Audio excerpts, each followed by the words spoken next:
मसीह का सुसमाचार 27वां अध्याय उसके 45वें और 46वें वचन में यहाँ पर लिखा है, दोपहर से लेकर तीसरे पहर तक उस सारे देश में अंधेरा छाया रहा। तीसरे पहर के निकट यीशु ने बड़े एली एली लमा शब्दकनी अर्थात हे मेरे परमेश्वर तूने मुझे क्यों छोड़ दिया। तो यहाँ पर हम देखते हैं कि प्रभु यीशु मसीह बड़े ऊंचे शब्द में चिल्लाकर परमेश्वर से कहते हैं, हे परमेश्वर तूने मुझे क्यों छोड़ दिया।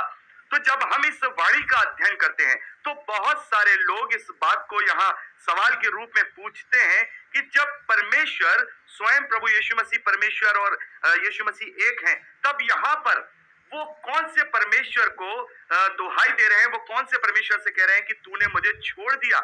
तो इस वाणी से बहुत सारी बातों का हम अध्ययन करते हैं और ये जानेंगे कि प्रभु ने यहाँ पर ऐसा क्यों कहा कि हे मेरे परमेश्वर तूने मुझे क्यों छोड़ दिया।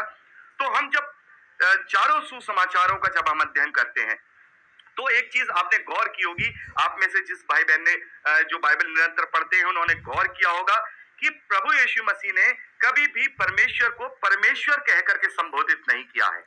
बहुत बड़ी बात आपको बता रहा हूं, कुछ कुछ समयों पर कभी कभी उन्होंने परमेश्वर कह के संबोधित किया, बल्कि पूरे चारों सुसमाचारों को जब हम पढ़ते हैं तो क्रूस के अलावा, क्रूस पर जब प्रभु यीशु मसीह है उसके अलावा उसने यानी प्रभु यीशु मसीह ने कभी भी परमेश्वर को परमेश्वर कह के संबोधित नहीं किया। केवल वहां उसने पिता कहकर मेरा पिता, हे पिता, पिता ये कह करके संबोधित किया। लेकिन अचानक से क्रूस पर क्यों प्रभु यीशु मसीह ने परमेश्वर को परमेश्वर कह करके संबोधित किया, ये बहुत बड़ा अपने आप में सवाल है। और ये क्यों कहा कि तूने मुझे छोड़ दिया। देखिए, सबसे पहले हम बात करेंगे कि वहां पर प्रभु यीशु मसीह ने ऐसा क्यों कहा कि परमेश्वर तूने मुझे छोड़ दिया।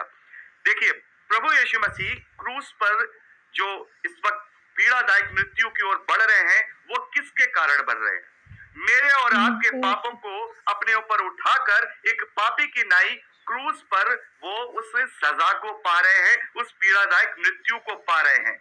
वो अपने गुनाहों के लिए वहां पर नहीं चढ़े हैं, क्योंकि हम जानते हैं वचन कहता है कि प्रभु यीशु मसीह निष्कलंक मेमना है, उसने कभी कोई पाप नहीं किया, उसने पूरे जीवन वो निष्पाप रहा। लेकिन वो क्रूस पर जो चढ़ रहा है वो मेरे और आपके पापों को अपने ऊपर लेकर चढ़ रहा है। और यूहन्ना जो बपतिस्मा देने वाला है उसने इस बात को कहा, देखो ये वो मेमना है जो जगत के पापों को अपने ऊपर उठा ले जाता है।